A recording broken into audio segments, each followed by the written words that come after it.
মামুনুল কাছে মামুনুল কাছে নাইকে নাইকে পালাইছে রে পালাইছে। একটি নব্য ফরাউন তার কবর রচনা হয়েছে, ঠিক কিনা? আজকে নব্য ফরাউনের মাধ্যমে কত মানুষের, শুধু আমি এক শ্রেণী লিখে বলতেছি না, কত মানুষের রক্তে রঞ্জিত হয়েছে, কত মানুষের রক্ত দ্বারা সে হোলি খেলেছে, ঠিক কিনা? আজকে সেই কবর রচনা হয়েছে। আল্লাহ সুবহানাহু ওয়া তাআলা আবার পুনরায় এই হেফাজতে ইসলামের মাধ্যমে আল্লাহ তাআলা এই বাংলার জমিনে আবার পুনরায় দিনের পতাকা আবার পুনরায় প্রতিষ্ঠিত করবে, এই আশা ব্যক্ত করে আমি আমার সংক্ষিপ্ত বক্তব্য শেষ করতেছি। আলহামদুলিল্লাহ রাব্বিল আলামিন।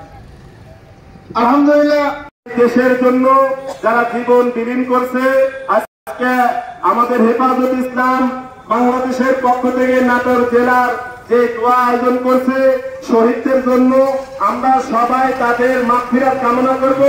আমরা শিক্ষা নেব আমাদের অতীত থেকে শিক্ষা নেব যে আমাদের কোনোভাবে আল্লাহ ছাড় দেয় ছেড়ে দেন না, আল্লাহ ছাড় দেয় ছেড়ে দেন না।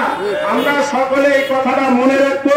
আমরা কেউ কোনো সময় অহংকার করে কোনো নিরপরাধ মানুষকে, কোনো সাধারণ নাগরিককে, তৌহিদি জনতাকে এবং আমাদের দেশে যে সমস্ত আমাদের ভাইয়েরা আছে মুসলমান অন্য ধর্মাবলম্বী, তাদের উপরেও কোনোভাবে যেন সামান্য পরিমাণ জুলুম নির্যাতন না হয়, আমরা সেই দিকে সবাই সজাগ দৃষ্টি রাখবো। আল্লাহ রাব্বুল আলামিন আমাদের সবাইকে সেই তৌফিক দান করেন। আর যে সমস্ত ভাইরা দেশের জন্য শহীদ হয়েছেন তাদেরকে আল্লাহ তাআলা জান্নাতে সুউচ্চ মর্যাদা দান করেন। ওয়া আখিরু দাওয়ানা আলহামদুলিল্লাহি রাব্বিল আলামিন।